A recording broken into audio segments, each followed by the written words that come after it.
أشهد أن محمدًا رسول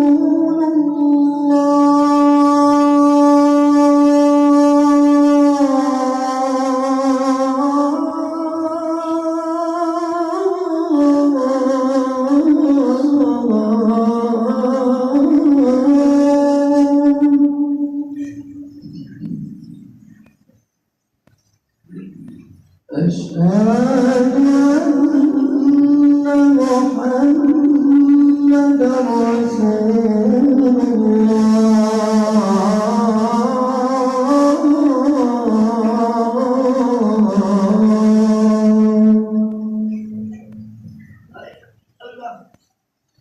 حي على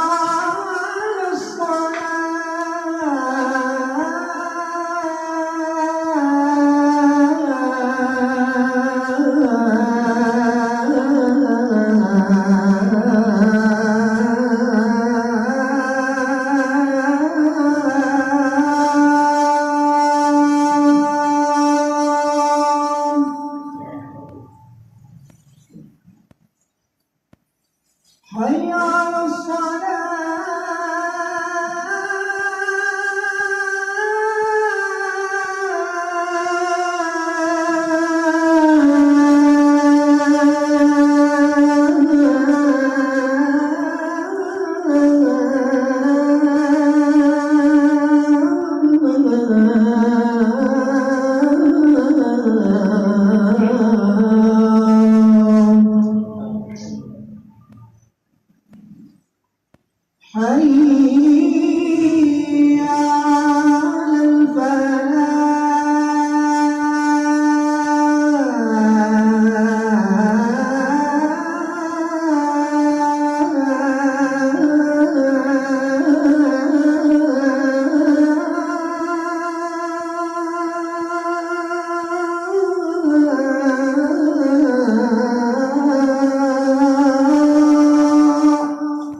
إن الحمد لله نحمده ونستعينه ونستغفره أما بعد فإن خير الحديث كتاب الله وخير الهدي هدي محمد صلى الله عليه وسلم وشر الأمور محدثاتها وكل محدثة بدعة وكل بدعة ضلالة وكل ضلالة في النار. اللهم صل على محمد وعلى آل محمد كما صليت على إبراهيم وعلى آل إبراهيم إنك حميد مجيد. اللهم بارك على محمد وعلى آل محمد كما باركت على إبراهيم وعلى آل إبراهيم إنك حميد مجيد. أعوذ بالله من الشيطان الرجيم. يا أيها الذين آمنوا اتقوا الله حق تقاته ولا تموتن إلا وأنتم مسلمون. وقال الله عز وجل في مقام آخر: يا أيها الناس اتقوا ربكم الذي خلقكم من نفس واحدة وخلق منها زوجها وبث منهما رجالا كثيرا ونساء واتقوا الله الذي تساءلون به والأرحام إن الله كان عليكم رقيبا. يا أيها الذين آمنوا اتقوا الله وقولوا قولا سديدا يصلح لكم أعمالكم ويغفر لكم ذنوبكم ومن يطع الله ورسوله فقد فاز فوزا عظيما. رب اشرح لي صدري ويسر لي أمري واحلل عقدة من لساني يفقهوا قولي واجعل لي وزيرا من أهلي رب زدني علما رب زدني فهما. ہما قسم کی تعریف و توصیف حمد و ثنا رب ذوالجلال والاکرام کی ذات کے واسطے خاص ہے، جو ہم سب کا خالق، مالک، رازق اور بارتا ہے۔ لا تعداد بے شمار درود و سلام ہوں سرتاج الرسول ختم الرسول امام الانبیاء سیدنا محمد رسول اللہ صلی اللہ علیہ وآلہ آلہ وسلم کی ذات سطح پر رب العالمین نے آپ کو رحمت للعالمین بنا کر مبعوث فرمایا۔ حضرات گرامی قدر،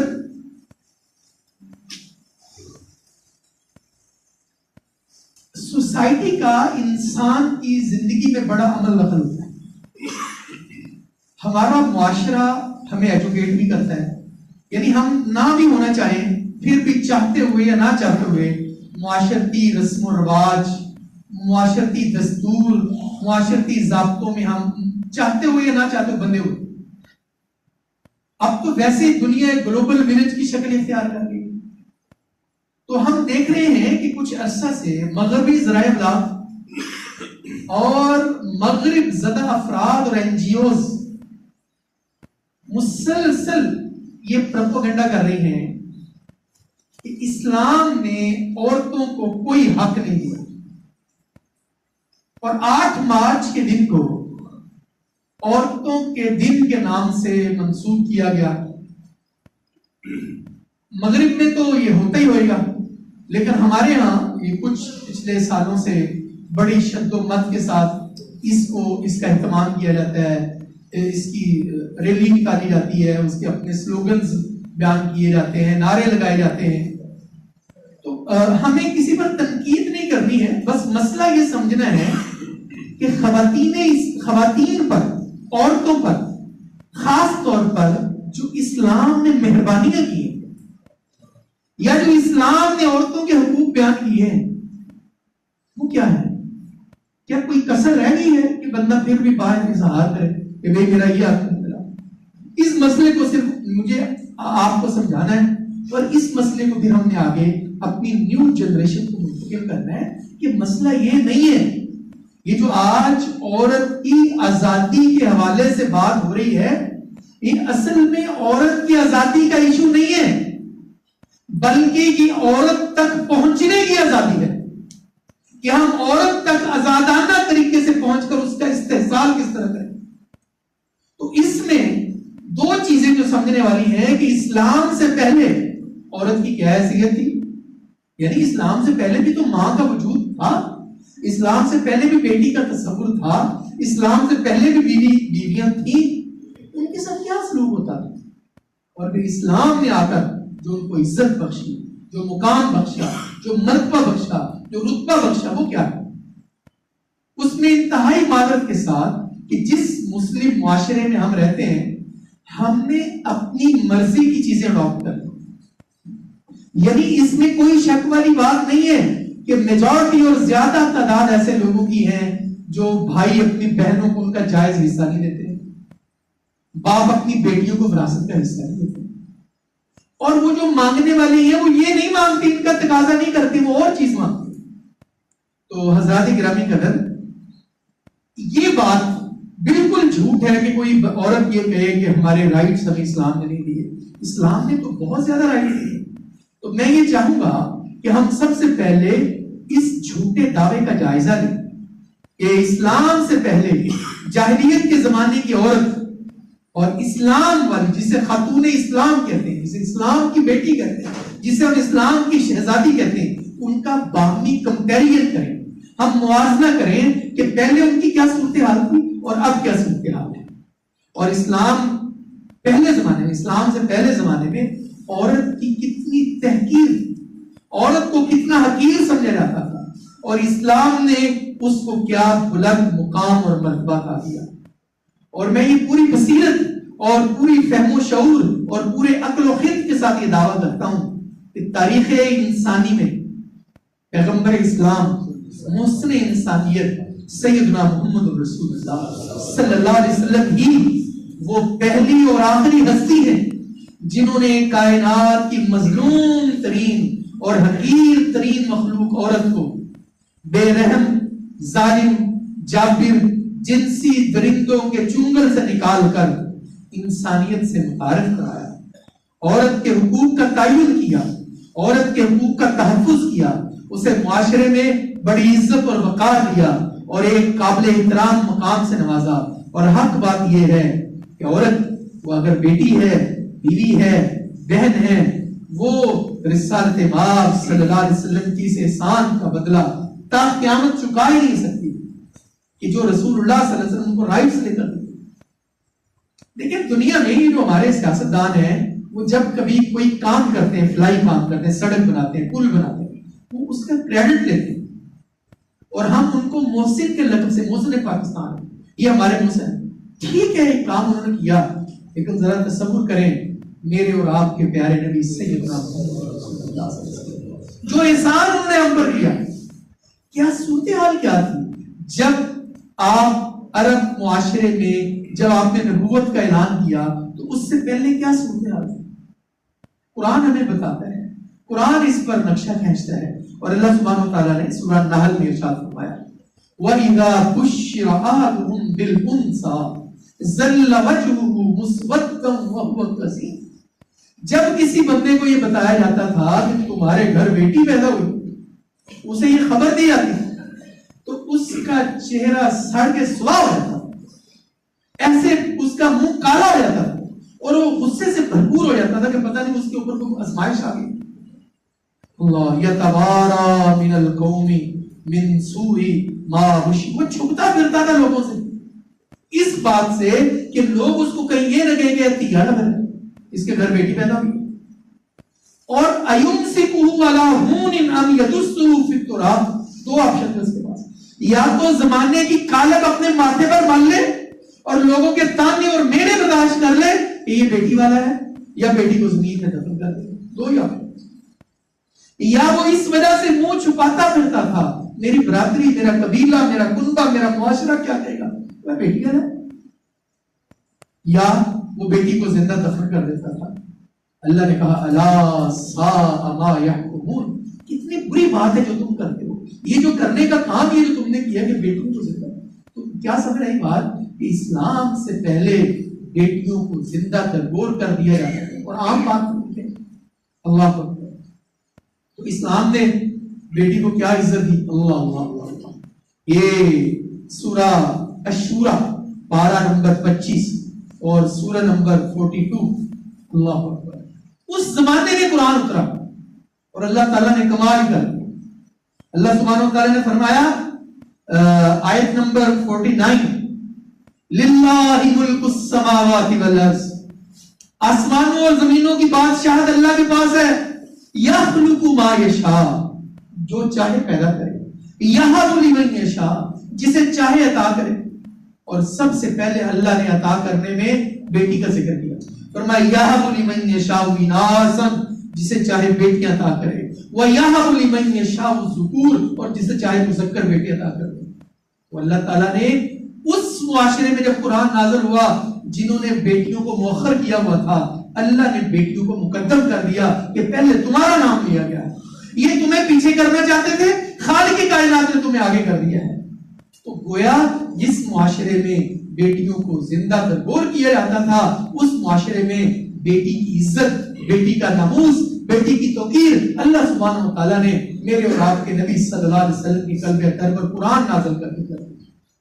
اور جاہلیت میں عورت کا وراثت میں کوئی حصہ نہیں تھا. اور سوچنے والی بات تو یہ ہے کہ ہمارے اس معاشرے میں، پڑھے لکھے معاشرے میں، جدید معاشرے میں، سو کارڈ روشن خیال معاشرے میں اب بھی اس کا وراثت میں کوئی حصہ نہیں. کتنے ایسے لوگ ہیں جو پہلی صفوں کے نمازی ہیں، کتنے ایسے لوگ ہیں جو حج بھی کرتے ہیں، جو عمرے بھی کرتے ہیں، لیکن بہنوں کا حق نہیں دے رہے، بیٹیوں کا حق نہیں دیتے ہیں. محض ان کا جہیز دے کر، ان کی شادی کر کے یہ کہتے تیری شادی کر دی. ارے اللہ نے ان کا جو وراثت میں حصہ رکھا وہ کیوں نہیں دیتے؟ یہ تو اسلام سے پہلے نہیں ملتا تھا. اللہ کے نبی صلی اللہ علیہ وسلم نے آ کر اللہ نے قرآن اتارا آپ پر، اور آپ نے عورت کا حصہ وراثت کے اندر رکھا. اور کیا کہا قرآن پاک میں؟ اللہ اللہ سورہ النساء، فرمایا الرجال نصیب مما ترک الوالدان والاقربون. ارے مرد کے لیے حصہ ہے جو اس کے والدین چھوڑ دیں یا جو قرابت دار چھوڑ دیں، اس کے مرد کے لیے اس کے اندر حصہ ہے. اور کیا فرمایا؟ وللنساء نصیب، عورتوں کے لیے بھی حصہ ہے. ارے اللہ نے حصہ مقرر کیا ہے. وللنساء نصیب مما ترک الوالدان والاقربون. اور اگر کوئی بہن جسارت کر لے، کوئی جرت کر لے، بھیا میرا حصہ بنتا ہے، تو کیا کہتا بھائی؟ ٹھیک ہے بھائی حصہ لے لے. آج تو بعد تو میرے واسطے مر گئی، میں تیرے واسطے مر گیا. آج تو بعد میرے بوے سے مر گئی. کہتی ہے میرے لیے تو دنیا ہی اندھیر ہو جائے گی، رکھ لے تو حصہ، لیکن اپنا بوا میرے سے بات نہ کر. اور وہ حاجی صاحب کبھی مونچھوں کو ہاتھ لگاتا ہے، کبھی داڑھی کو ہاتھ لگاتا ہے. کیا نا اونجلی سیدھی ہوتی بہن، اینج سیدھی ہوتی ہے. اور وہ اب تسبیح بھی کری جا رہا ہے، وہ نمازیں بھی پڑھی جا رہا ہے، حج بھی کری جا رہا ہے. ارے اس پر بات کریں. اللہ قرآن میں کہتے ہیں للنساء نصیب مما ترک الوالدان والاقربون مما قل منه او کثر نصیبا مفروضا. ارے تھوڑا ہے یا زیادہ ہے اللہ نے مقرر کیا ہوا ہے، تم کیوں دبا کر رکھتے ہو؟ تم کیوں؟ یہ اسلام نے عورت کو وراثت میں حصہ دیا. اور زمانے جاہلیت میں جب کسی کا باپ مر جاتا تھا تو ماں کے ساتھ لوگ نکاح کر لیتے تھے، ماں کو حلال سمجھا جاتا تھا. اور اللہ نے کتاب اللہ میں نبی اکرم صلی اللہ علیہ وسلم پر قرآن اتار دیا. ذرا ہم اپنے بیٹیوں کو قرآن پڑھائیں تو صحیح، ان کو بتائیں تو صحیح کہ پہلے تمہارے ساتھ یہ ظلم ہوتا تھا، اسلام نے تمہیں تمہارے رائٹ دیے. اور اللہ نے سورہ نساء نمبر 4 میں کیا فرمایا؟ وَلَا تَنْكِحُوا مَا نَكَحَ آبَاؤُكُمْ مِنَ النِّسَاءِ إِلَّا مَا قَدْ سَلَفَ. کوئی بندہ نکاح نہ کرے اپنے باپ کی بیوی کے ساتھ، یعنی اپنی ماں کے ساتھ. ہاں جو پہلے گزر گیا وہ گزر گیا. اب کیا ہے؟ إِنَّهُ كَانَ فَاحِشَةً وَمَقْتًا. یہ بہت بری بات اور بڑا کبیرہ گناہ، اللہ کی ناراضگی کا باعث. یہ کس نے پڑھانا ہے بیٹی کو؟ یہ کس نے پڑھانا ہے عورتوں کو؟ یہ کس نے پڑھانا ہے گھر کے اندر کہ بیٹا یہ دیکھو قرآن پاک میں اللہ نے تمہاری عزت بیان کی. اللہ اکبر. اور زمانہ جاہلیت میں جب عورت کو مینسز آتے تھے، ماہواری آتی تھی، اس کے برتن الگ، اس کا بستر الگ، اس کی رہنے کی جگہ الگ، اس کو گویا اچھوت تصور کیا جاتا تھا. اور جس نبی کا میں نے اور آپ نے کلمہ پڑھا ہے، میرا نبی کتنا طیب تھے، کتنے پاکیزہ تھے، کتنے صاف اور شفاف تھے. طہارت تو آپ سے ہی شروع ہوتی ہے. اللہ کے نبی صلی اللہ علیہ وسلم نے اسوہ پیش کیا. اللہ اللہ اللہ. صحیح بخاری کے اندر حدیث موجود ہے، حدیث نمبر صحیح مسلم کے اندر حدیث نمبر 300.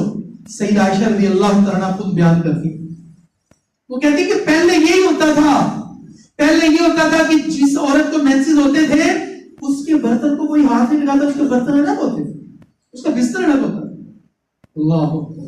اور فرمایا کہ میرے اوپر جب یہ ماہواری آتی اور میں گلاس میں پانی پیتی اور وہی برتن میں اللہ کے نبی صلی اللہ علیہ وسلم کو دیتی، آپ پانی پیے۔ ہم قرآن میں کہتے ہیں نا، قرآن لَقَدْ كَانَ لَكُمْ فِي رَسُولِ اللَّهِ أُسْوَةٌ حَسَنَةٌ، تمہارے لیے تمہارے نبی پاک کی زندگی ماڈل اور نمونہ ہے۔ اللہ کے نبی صلی اللہ علیہ وسلم جان بوجھ کر وہاں سے پانی پیتے جہاں سے سیدہ عائشہ پانی پیتی، جان بوجھ کر وہاں سے پانی پیتے۔ اور سیدہ کیا فرماتی ہے؟ سیدہ عائشہ رضی اللہ عنہا کہتی ہے كنت اشرب وانا حائض، میں حائضہ ہوتی اور میں وہ برتن پانی پی کر پھر اللہ کے نبی صلی اللہ علیہ وسلم کو دیتے، فیاضا فاہ ولا موزی فیا، کہ اسی جگہ سے میرے نبی پانی پیتے۔ کیا پیغام دیا؟ یہ کوئی اچھوت نہیں ہے، یہ کوئی نعوذ باللہ پلیز نہیں ہے، یہ اس سے کوئی گناہ نہیں ہوگا، یہ مجھے اور آپ کو میسج دیا۔ اور آج دیکھیں بات تو کر، ہماری کمزوری ہے ہم نے اسلام کو اس طرح اسٹڈی نہیں کیا۔ اور پھر کیا فرمایا؟ اللہ اللہ اللہ اللہ وَأَتَعَرَّقُ الْعَرْقَ وَأَنَا حَائِضٌ، فرمایا پھر ایسے ہوتا، گوشت جب آتا، گوشت پکتا تو میں اس کی بوٹی توڑ کر آپ کو دیتی اور میں حائضہ ہوتی۔ یا اس کا دوسرا ترجمہ یہ ہے کہ میں اپنے منہ سے بوٹی کو توڑتی، ہڈی سے الگ کرتی اور پھر وہی ہڈی میں آپ کو پیش کر دیتی، آپ اسی ہڈی سے گوشت کرتے۔ یہ وہ عزت ہے، یہ وہ توفیق ہے، یہ وہ مقام اور مرتبہ ہے کہ شریعت نے بتایا کہ اسلام سے پہلے تم عورتوں کے ساتھ اس طرح زیادتی کرتے۔ اللہ کے نبی صلی اللہ علیہ وسلم نے عورت کو عزت دی۔ اللہ اللہ اللہ۔ اور اسلام نے جو ماں کو عزت دی، جو بیٹی کو عزت دی، اور اسلام نے ماں کی نافرمانی کو حرام قرار دیا، ماں کی نافرمانی کو حرام قرار دیا۔ وہ کہ باپ کی نافرمانی بھی حرام ہے لیکن پہلے ماں کا ذکر کیا اور بیٹی کی عزت کا اسلام نے کہا۔ آئیے صحیح بخاری حدیث نمبر 2408، اور سیدنا مغیرہ بن شعبہ رضی اللہ عنہ اس حدیث کو بیان کرتے ہیں۔ اللہ کے نبی صلی اللہ علیہ وسلم فرمایا، کیا فرمایا؟ ان اللہ حرم علیکم حقوق الامہات، اللہ تعالیٰ نے تمہارے اوپر ماؤں کی نافرمانی کو حرام قرار دیا۔ کریں ذرا بات اس پر غور کریں۔ ارے ماں میری ماں ہے، میں اس کی نافرمانی کروں، مجھ پر اللہ نے کہا حرام ہے تجھ پر۔ اور خاص طور پر جو نوجوان بیٹھے ہیں، کبھی ماں کو کہتے ہیں ہماری آپ کو کیا پتا، میں امی کا دین ہی نہیں دے سکتا، میری امی کی نافرمانی میرے اللہ نے مجھ پر حرام قرار دے دی ہے، میں کون ہوتا ہوں ماں کو آگے سے ترکی کو ترکی جواب دینے والا۔ اور آگے کیا فرمایا؟ فرمایا ان اللہ حرم علیکم حقوق الامہات، اور فرمایا ووقت البنات، اور بیٹیوں کو زندہ درگور کرنا بھی حرام قرار دیا اس نے، اسلام۔ اور فرمایا ومنع وحاتر، اللہ اللہ اللہ اللہ۔ اور اسلام نے کیا حرام قرار دیا کہ جب میری باری آئے تو میں کہوں ٹھیک ہے کوئی بات نہیں ہے، میں منع کر دوں، میں روک لوں، اور جب لوگوں کی باری آئے تو ضابطہ اور ہے نہیں۔ اسلام نے کہا ایک ہی قانون ہوگا، سب کے لیے برابر ہوگا، وہ منع وحات، اور فرمایا وَكَرِهَ لَكُمْ قِيلَ وَقَالَ، اور یہ بات بھی تمہارے لیے ناپسند کی ہے کہ تم سنی سنائی بات آگے پہنچاؤ۔ یہ اس کے ساتھ بات ہے میں نے بیان کر دیا، اور یہ بھی ہمارے معاشرے کا فتنہ ہے۔ لوگ سنی سنائی بات آگے وہ میڈیا پہ نشر کر دیتے ہیں، آگے فیس بک پہ بھیج دیتے ہیں، واٹس ایپ پہ بھیج دیتے ہیں، اور فرمایا یہ تمہارے لیے ناپسند کیا، اور فرمایا وَكَثْرَةُ السُّؤَالِ، بہت زیادہ سوال کرنا، مانگنا، بھیک مانگنا، گداگری کرنا، اس کو اللہ شریعت نے کہا یہ حرام کر دو۔ وَإِذَاعَةَ الْمَالِ، اور مال کو جوڑ جوڑ کر رکھنا، میرا جڑے ہے تو دے دے، اس کو بھی شریعت نے حرام کرا دیا۔ جو نقطے کی بات ہے وہ یہ ہے کہ اللہ سبحانہ و تعالیٰ نے ماؤں کی بے ادبی کو حرام قرار دیا، ماؤں کے ساتھ برا سلوک کرنے کو حرام قرار دیا، بیٹیوں کو زندہ درگور کرنے کو حرام قرار دیا۔ اللہ اللہ اللہ۔ اور حضرات گرامی قدر، جب بھی ہم قرآن پاک کا مطالعہ کرتے ہیں، قرآن پاک نے جہاں اللہ تعالیٰ نے اپنے حقوق بیان کیے وہاں ماں اور باپ کے حقوق بھی بیان کیے، وہاں پر اللہ نے ماں اور باپ کے حقوق بیان کیے تو ماں کو عورت ہی کتنا مقام اور مرتبہ دیا اللہ سبحانہ وتعالیٰ نے۔ اور سورہ بنی اسرائیل میں کیا فرمایا؟ وَقَضَىٰ رَبُّكَ أَلَّا تَعْبُدُوا إِلَّا إِيَّاهُ، تیرے رب نے یہ فیصلہ کیا ہے کہ اللہ کے علاوہ کسی اور کی عبادت نہیں ہوگی. اور کیا کہا؟ وَبِالْوَالِدَيْنِ إِحْسَانًا، والدین سے حسن سلوک ہوگا، حسن سلوک ہوگا، حسن سلوک ہوگا. بہت سارے لڑکے مسئلے پوچھتے ہیں، نوجوان، تو جی میری بیوی امی کی روٹی پکا سکتی ہے، حسن سلوک کا کیا مطلب ہے؟ اور اس کی کوئی واضح حدیث چاہیے ہمیں، اس کے بارے میں کوئی واضح ارشاد فرمائے. ارے حسن سلوک کا کیا مطلب ہے؟ حسن سلوک تو اس سے اگلی بات ہے. حسن سلوک تو یہ ہے روٹی پکا کر ماں کے منہ میں نوالا ڈالے، یہ حسن سلوک ہے. وہ ابھی تک تم پکانے پر پھنسے ہوئے کہ ماں کی روٹی پکا. اللہ نے کہا وَبِالْوَالِدَيْنِ إِحْسَانًا. حسن سلوک کیا ہوتا ہے؟ کیا ہوتا ہے؟ وہ چوریاں جو امی نے کھلائی ہیں، وہ چوریاں جو امی نے لاڈ لڑا کر کھلائی ہیں، اب اس کے ساتھ حسن سلوک کرنا، اب کرو نا اس کے ساتھ حسن سلوک. ابھی مسئلہ پوچھ رہے ہیں، ابھی بہت سارے ہمارے نوجوان علماء سکالر سوکارڈ وہ اس مسئلے پر بڑے کنفیوز ہیں، معاشرے کو کنفیوز کرتے ہیں. اور یہ بیوی کا کوئی حق نہیں دی، وہ صرف مرد کی کر سکتی ہے، ماں باپ کی نہیں کر سکتی. اللہ نے کیا کہا؟ وَبِالْوَالِدَيْنِ إِحْسَانًا. اور آگے کیا کہا؟ اِمَّا يَبْلُغَنَّ عِندَكَ الْكِبَرَ أَحَدُهُمَا، اگر وہ دونوں پہنچ جائیں، دونوں یا دونوں میں سے کوئی ایک بڑھاپے کی حالت میں، تم نے کیا کرنا ہے؟ اللہ اللہ اللہ اللہ اللہ فلا تقل لهما اف. یار اس کا ترجمہ تو کرو.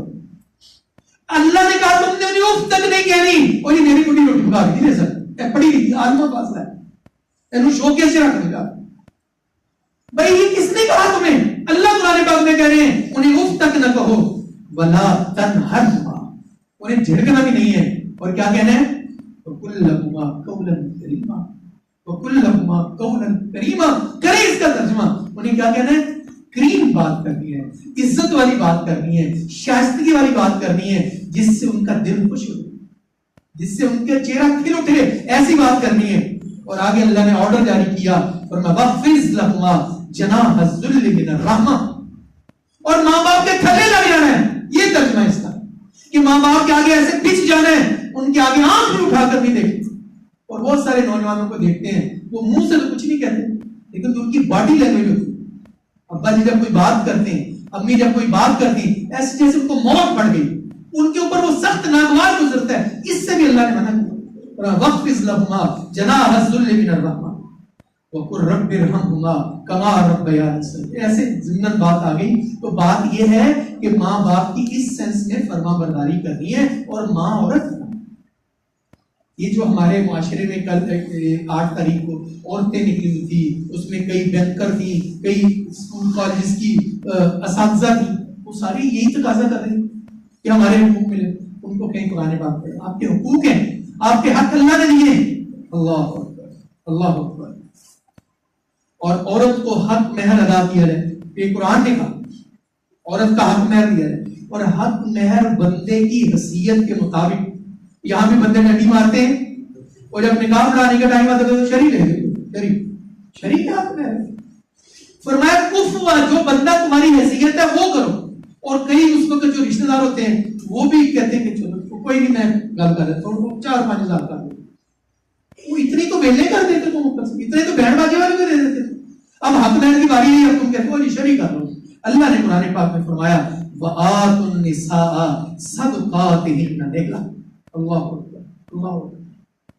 اور حجۃ الوداع کے موقع پر میرے اور آپ کے نبی سیدنا محمد رسول اللہ صلی اللہ علیہ وسلم نے عورتوں کے جو حقوق کو بیان کیا. اللہ اکبر، اللہ اکبر. یہ انسانی حقوق کا چارٹر رسول اللہ صلی اللہ علیہ وسلم نے حجۃ الوداع کے موقع پر ارشاد فرمایا، اور خاص طور پر عورتوں کا تذکرہ کیا. کیا کہا؟ فاتقوا اللہ فی النساء. اور لوگوں عورتوں کے بارے میں اللہ سے ڈرو. فإنکم اخذتموہن بأمان اللہ. یہ تم نے اللہ کے کلمے کے نام پر انہیں اپنے نکاح میں کروا لیا ہے. واستحللتم فروجہن بکلمۃ اللہ. ورنہ کون اپنے جگر کے ٹکڑے کو کسی غیر مرد کے ساتھ کہتے جاؤ؟ یہ اللہ کے کلمے کے نام پر یہ ایجاب و قبول ہوا ہے اور وہ تمہارے لیے حلال ہو گئی ہے. اب تم نے کیا کرنا ہے؟ اللہ اللہ اللہ اللہ.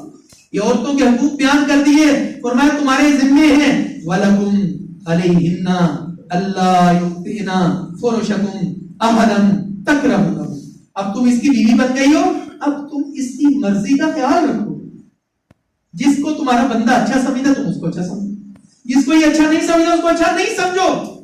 تمہارے گھر وہ نہیں آئے جس کو وہ اچھا نہیں سمجھا. اور یہاں تو پھر ٹکر کی لڑائی ہوتی ہے, نہیں یہ کیسے ہو سکتا ہے, اور یہیں سے گھروں کے بیڑے غرق ہوتے ہیں, یہیں سے پھر خرابی ہوتی ہے. اور فرمایا اگر تم اس طرح کرو, اگر تم اس طرح کرو. مرد کو کیا کہا؟ اللہ. مردوں سے بھی گزارش ہے, جب بھی عورت سے بات ہوتی ہے مرد ایک ہی بات کرتا ہے, میں تیرا بوتھا باندھ دیا, میں تیرا منہ توڑ دے, میں تیرے تھپڑ مارا. ایسی بات ہے. جبکہ شریعت نے کیا کہا؟ فرمایا فَإِنْ فَعَلْنَا, اگر تمہاری عورت سرکشی کرتی ہے, نافرمانی کرتی ہے, فَضْرِبُوهُنَّ ضَرْبًا غَيْرَ مُبَرِّحٍ, اس کو ہلکی چپت مارو, ایسی جگہ پر مارو جہاں تو نشان نہ پڑ جائے. تو ہم تو آپ جانتے ہیں میڈیا میں کیا خبریں ہیں. اور کیا کہا؟ مرد کو شادی کر کے لے آیا عورت کو, وَلَهُنَّ عَلَيْكُمْ رِزْقُهُنَّ, اس کے کھانے کی ذمہ داری تمہاری ہے, کھانا اس کو لا کر تم نے دینا ہے. وَكِسْوَتُهُنَّ, لباس اس کو تم نے لا کر دینا ہے, اس کی رہائش اور روٹی کپڑا اور مکان تمہاری ذمہ داری ہے کہ تم اس کو روٹی اور کپڑا مکان دو. یہ اسلام نے حقوق دے دیے, یہ عورت کو حقوق دے دیے. اللہ. اور قرآن نے کہا کہ اپنی بیوی کے ساتھ اچھا برتاؤ کرو, اچھا برتاؤ کرو. کیوں کہا؟ کہ ہو سکتا ہے بیوی آپ سے اچھا برتاؤ نہ کر سکے. تم جو مرد ہو, تمہارے بارے میں قرآن نے کہا ہے الرجال قوامون علی النساء, مرد جو عورتوں پر حاکم ہے. تو حاکم کا یہ مطلب نہیں ہوتا کہ چھوٹی چھوٹی باتوں پر ہائپر ہو, وہ برداشت بھی کرے نا. اور اللہ نے کیا کہا؟ وعاشروہن بالمعروف, اچھے طریقے سے ان کے ساتھ زندگی گزارو. فَإِن كَرِهْتُمُوهُنَّ فَعَسَىٰ أَن تَكْرَهُوا شَيْئًا وَيَجْعَلَ اللَّهُ فِيهِ خَيْرًا كَثِيرًا. تمہیں ہو سکتا ہے اس کی کوئی بات بری لگتی ہے, لیکن اسی بری سے, اسی جس سے تمہیں نفرت ہے, اللہ تعالیٰ تمہیں خیر عطا کر دی. ہیرے جیسے بچے, شہزادیاں بچیاں, اللہ تعالیٰ اس میں سے اس کے بدل سے پیدا کرتے ہیں. تو فرمایا ان کے ساتھ اچھے طریقے سے زندگی گزارو. اور میرے اور آپ کے نبی صلی اللہ علیہ وسلم نے کیا فرمایا؟ سیدنا عبداللہ بن عباس کہتے ہیں کہ اللہ کے نبی نے فرمایا خیرکم لأہلی, 2 مرتبہ کا, اور تم میں سے بہترین آدمی وہ ہے, بہترین بندہ وہ ہے جو اپنے گھر والوں کے لیے بہترین. اور کیا کہا؟ وَأَنَا خَيْرُكُمْ لِأَهْلِي, میں اپنے گھر والوں کے لیے بہت اچھا ہوں. بس میں اور آپ سوچیں, دیکھیں تالی تو دونوں ہاتھوں سے بجنی ہے. عورت جہاں وہ حد سے کراس کر رہی, میں نے بھی تو اس کے رائٹس اس کو نہیں دیے. اور یہاں میں آپ کو رسالت مآب صلی اللہ علیہ وسلم کی پاکیزہ زندگی کا واقعہ سنانا چاہتا ہوں. سیدہ عائشہ رضی اللہ عنہا بیان کرتی ہے, صحیح بخاری میں حدیث ہے, حدیث نمبر 818. سیدہ عائشہ رضی اللہ عنہا کہتی ہے کہ آپ کی جتنی بھی بیویاں تھیں, سب سے زیادہ, یہ جو سوکڑ پنا ہوتا ہے نا عورتوں میں ہوتا ہے, سیدہ عائشہ رضی اللہ عنہا کہتی ہے کہ سب سے زیادہ جس وجہ سے مجھے تکلیف ہوتی تھی وہ سیدہ خدیجہ کے نام کی وجہ سے, کہ میں کماری جوان سونی ہوں. وہ بوڑھی عورت کو فوت ہوئے اتنا ٹائم ہو گیا, اللہ کے نبی صلی اللہ علیہ وسلم اب بھی اس کا نام لیتے ہیں. میرے نبی نے عورت کے دنیا سے جانے کے بعد بیوی کی عزت اور توقیر کا خیال کیا, اور مثال کیا دی؟ آگے حدیث سنیے. سیدہ عائشہ رضی اللہ عنہا کہتی ہے ما غرت علی احد من نساء النبی ما غرت علی خدیجہ. مجھے غیرت آتی تھی نا اندر سے, لوگ وہ صرف سیدہ خدیجہ پر آتی تھی اور کسی پر کیا. اور کیا کہا؟ وما رأیتها ولكن كان النبي صلی اللہ علیہ وسلم یکثر ذکرها, میں جب دیکھتی تو اللہ کے نبی کثرت سے خدیجہ کا ذکر کرتے, کثرت سے خدیجہ کا تذکرہ کرتے. اور کہا ربما ذبح الشاة, جب کبھی ہمارے گھر گوشت پکتا, بکری ذبح ہوتی, اللہ کے نبی صلی اللہ علیہ وسلم بکری کے پیسز کرتے, ٹکڑے کرتے گوشت کے. ثم یبعثها فی صدائق خدیجہ, پھر کہتے خدیجہ کی سہیلیوں میں گھر. قلت له كأنه لم يكن في الدنيا امرأة الا خدیجہ. اور اللہ کے نبی صلی اللہ علیہ وسلم کہا کرتے تھے خدیجہ جیسی اور عورت کوئی نہیں. فَيَقُولُ إِنَّهَا كَانَتْ وَكَانَتْ وَكَانَ لِي مِنْهَا وَلَدٌ. اور اللہ کے نبی صلی اللہ علیہ وسلم کہتے کہ جب میں نے نبوت کا اعلان کیا سارے لوگوں نے میری تکذیب کی, خدیجہ ہی تو تھی جس نے میری تصدیق. اور اللہ کے نبی صلی اللہ علیہ وسلم کہتے ہیں میری ساری اولاد وہ سیدہ خدیجہ الکبریٰ رضی اللہ عنہ کے وقت سے، سوائے سیدنا ابراہیم کے جو سیدہ ماریہ کی۔ تو یعنی موت کے بعد بھی اسلام نے یہ درس دیا میرے نبی کو کہ اگر تمہاری بیوی فوت ہو جاتی ہے تو اس کا تذکرہ کرو، اس کے محاسن ذکر کرو، یہ مرنے کے بعد عورت کا حق ہے۔ اللہ اکبر۔ اور اب آتے ہیں کہ اجر اور ثواب میں، جنت کی نعمتوں میں مرد اور عورت دونوں برابر ہیں۔ اور اللہ نے کہا کہ کتاب اللہ میں ارشاد فرمایا سورہ ال عمران، فاستجاب لهم ربهم انی لا اضیع عمل عامل منکم من ذکر و انثی۔ اللہ کہتے ہیں ہم کسی کا عمل ضائع نہیں کریں گے، کسی کا اجر ضائع نہیں کریں گے، وہ مرد نے عمل کیا ہو، عورت نے عمل کیا ہو۔ اللہ اللہ اللہ۔ اور سورہ نحل میں کیا ارشاد فرمایا، من عمل صالحا من ذکر و انثی، جس نے عمل کیا وہ مذکر ہے مؤنث ہے، وہ مرد ہے وہ عورت ہے۔ اللہ تعالیٰ فرماتے ہیں وَلَنَجْزِيَنَّهُمْ أَجْرَهُمْ بِأَحْسَنِ مَا كَانُوا يَعْمَلُونَ۔ اور سیدہ ام سلمہ رضی اللہ تعالیٰ عنہا یہ اکثر بارگاہ رسالت میں جب ملاقات ہوتی تو سوال کرتی کہ اللہ کے نبی صلی اللہ علیہ وسلم قرآن پاک میں اکثر مردوں کا ہی ذکر ہے، عورتوں کا ذکر اس تواتر کے ساتھ نہیں۔ پھر اللہ نے قرآن اتارا سورۃ الاحزاب آیت نمبر 35، اور سیدہ ام سلمہ رضی اللہ تعالیٰ پھر جب تک زندہ رہی بڑے تفاخر کے ساتھ یہ بیان کرتی رہی کہ یہ آیت میری وجہ سے نازل ہوئی۔ اور وہ آیت کیا ہے، اللہ اللہ اللہ، ان المسلمین والمسلمات والمؤمنین والمؤمنات والقانتین والقانتات۔ اس آیت پر انگلی رکھیں، اپنی بیٹی کو اپنے پاس بٹھائیں، اپنی بہن کو اپنے پاس بٹھائیں، اپنی بیوی کو اپنے پاس بٹھائیں، اپنی اماں کو اپنے پاس بٹھائیں، اور بتائیں کہ اللہ سبحانہ و تعالیٰ نے جہاں مردوں کے حق بیان کیے وہاں عورتوں کے حق بیان کیے، جہاں مردوں کا تذکرہ کیا وہاں عورتوں کا تذکرہ کیا، اور کیا کہا، بے شک مسلمان مرد اور مسلمان عورتیں، مومن مرد اور مومن عورتیں، فرما بردار مرد اور فرما بردار عورتیں، سچ بولنے والے مرد، سچ بولنے والی عورتیں، صبر کرنے والے مرد، صبر کرنے والی عورتیں، اللہ سے ڈرنے والے مرد، اللہ سے ڈرنے والی عورتیں، صدقہ خیرات کرنے والے مرد، صدقہ خیرات کرنے والی عورتیں، روزے دار مرد، روزے دار عورتیں، اپنی عزتوں کی حفاظت کرنے والے مرد اور عزتوں کی حفاظت کرنے والی عورتیں، اللہ کا ذکر کرنے والے مرد اور اللہ کا کثرت سے ذکر کرنے والی عورتیں۔ اللہ اللہ اللہ اللہ۔ یہ نہیں کہا کہ مردوں کو زیادہ ثواب ہے، کیا کہا، اعد اللہ لهم مغفرۃ واجرا عظیما۔ اللہ نے ان سب کے لیے، اللہ نے ان سب کے لیے بخشش کا وعدہ کیا ہے اور ان کے ساتھ اجر عظیم کا وعدہ کیا ہے۔ یہ ہے وہ ایکوالٹی، یہ ہے وہ برابری جو اللہ سبحانہ و تعالیٰ نے کتاب اللہ میں دی۔ اور اسلام کا عورت پر مزید احسان وہ کیا ہے، عورت کی فطری کمزوریوں میں بعض رخصتیں اسلام نے دے دی۔ مثال کے طور پر جب حیض و نفاس میں عورت کو نمازیں رہ جاتی ہیں تو نمازوں کی قضا نہیں ہے، صرف روزوں کی قضا ہے۔ نمازوں کی کوئی قضا نہیں، صرف روزے کی قضا ہے۔ اور حمل اور رضاعت کے ایام میں عورت کو روزے قضا کرنے کی رخصت ہے، کبھی تم باہر پھر رکھ دیتے۔ اسی طرح جب ہم حج پر جاتے ہیں تو طواف وداع جو واجبات حج میں سے ہے، اگر عورت حالت حیض میں ہے تو وہ معاف ہو جاتا ہے اس کو۔ یہ عورت کو عزت دی اسلام۔ اللہ اکبر۔ اور اللہ تعالیٰ نے پہلے بیٹوں کا ذکر کیا جو میں نے سورہ شورى کی آیت نمبر آپ سامنے پڑھی۔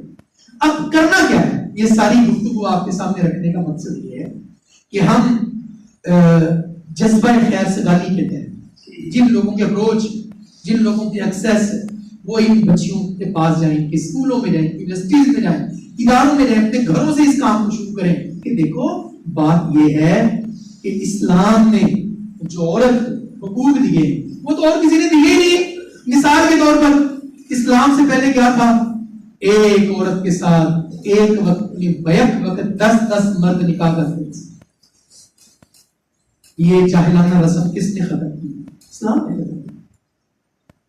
عورتوں کو مردوں کے ظلم اور جبر سے بچانے کے لیے لا محدود طلاقوں کا ظالمانہ قانون کس نے ختم کیا؟ اسلام نے ختم کیا۔ اور بیٹی کی پرورش اور تربیت پر آگ سے بچنے کی خوشخبری کس نے سنائی؟ اسلام نے سنائی۔ اللہ اکبر۔ ام المؤمنین سیدہ عائشہ رضی اللہ عنہا بیان فرماتی ہیں، ایک دفعہ میں گھر میں تھی، ایک مانگنے والی عورت آ گئی، اس نے کہا، اس کے ساتھ 2 بچیاں بھی تھیں، اس نے گھر میں کھانے کو کچھ ہے؟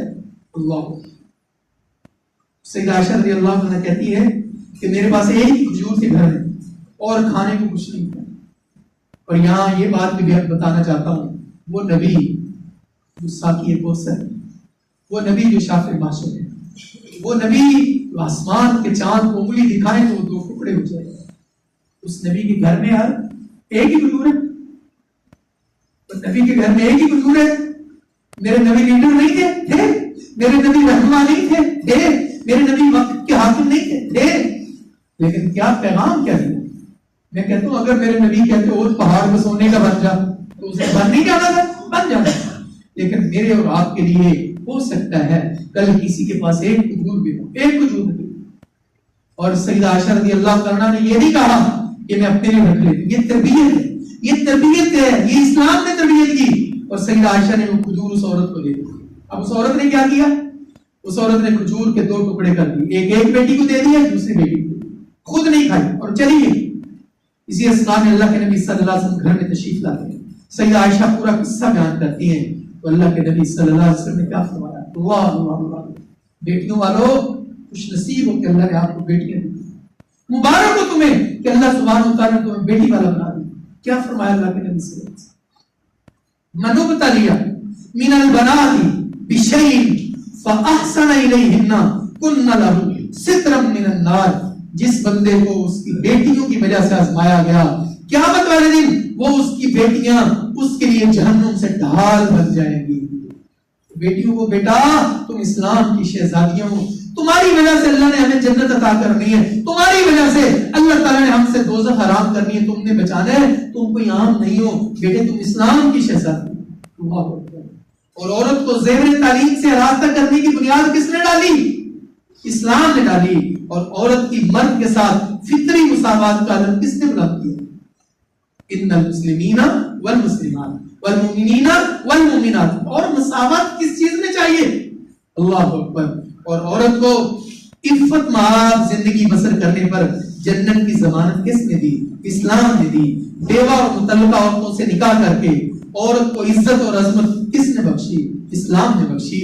تو میرے عزیزوں، میرے بھائیوں، دوستوں اور بزرگوں، اور عورت کے گھر کو بچانے کے لیے اسلام نے قانون بدل دیا. عورت کا گھر نہ برباد ہو، عورت کا گھر برباد نہ ہو، اسلام نے قانون بدل دیا. اور صحیح مسلم میں حدیث نمبر 6799 سیدہ ام کلثوم بنت عقبہ بن ابی معیط وہ کہتی ہے کہ میں نے اللہ کے نبی صلی اللہ علیہ وسلم کو فرماتے ہوئے سنا. آپ نے کیا فرمایا؟ لیس الکذاب الذی یصلح بین الناس. وہ بندہ جھوٹا نہیں ہے جو لوگوں کا گھر آباد کرنے کے لیے جھوٹ بولتا ہے. بیٹا تیرا گھر بچ جائے، بیٹی تیرا گھر بچ جائے، ٹوٹے نہ. جا کر کہہ لے ان کے سسرال کو کہ تمہاری بہو جب سے یہاں سے ناراض ہو کر گئی ہے تمہیں یاد کرتی. اگرچہ بالکل جھوٹ ہے لیکن اس جھوٹ پر تمہیں گناہ نہیں ملے گا، ثواب ملے گا. یعنی اس شریعت نے قانون بدل دیا کہ کسی بہن بیٹی کا گھر ٹوٹنے سے بچ جائے. اس کی اگر کوئی بندہ جھوٹ بولتا ہے تو فرمایا اس کو جزا اجر ملے گا، گناہ نہیں ملے گا. اللہ اکبر. اور آخری بات وہ آپ نے نصیحت کے طور پر پلے باندھنی ہے. اور ہم نے جا کر اپنی بیٹیوں سے بات کرنی ہے، اپنے گھر والوں سے بات کرنی ہے، اپنی خواتین سے بات کرنی ہے. اللہ کے نبی صلی اللہ علیہ وسلم سے سوال تھا، ای النساء خیر. اللہ کے نبی بہترین عورت کون ہے؟ اللہ اللہ اللہ، بہترین عورت کون ہے؟ تو اللہ کے نبی صلی اللہ علیہ وسلم سنن ترمذی حدیث نمبر 3231 جناب ابو ہریرہ اس حدیث کو روایت کرتے ہیں. اللہ کے نبی نے فرمایا الذی تسرہ اذا نظر. بہترین عورت وہ ہے جب اس کا خامد شام کو گھر جائے اور خامد کے چہرے پر اس کی نظر پڑے تو خامد کو خوش کر دے. بالکل تکلیف ہوتی ہے، کئی مسائل بھی ہوتے ہیں، سر درد بھی ہوتی ہے، بیماری بھی ہوتی ہے، لیکن اس وقت جب خامد گھر میں آئے وہ اپنا ضبط کرے، کنٹرول کرے، دکھ تکلیف کو رکھے اور خامد کا اچھے طریقے سے استقبال کرے. وہ بہترین عورت ہے. اور فرمایا وَتُطِيعُهُ إِذَا أَمَرَ. جب وہ کوئی حکم دے اس کی اطاعت کرے، خامد کے حکم کی اطاعت کرے. وَلَا تُخَالِفُهُ فِي نَفْسِهَا وَمَالِهَا بِمَا يَكْرَهُ. اور خامد کی نافرمانی نہ کرے، جہاں سے خامد روک دے وہ رک جائے، اور جہاں سے خامد کہ یہ کرو وہ کرے، خامد کے حکم پر مال خرچ کرے۔ فرمایا وہ عورت بہترین ہے کہ میرے نبی نے حکم دیا کہ وہ عورت بہترین ہے۔ اللہ تعالیٰ مجھے اور آپ کو کہنے سننے سے زیادہ عمل کرنے کی توفیق عطا فرمائے۔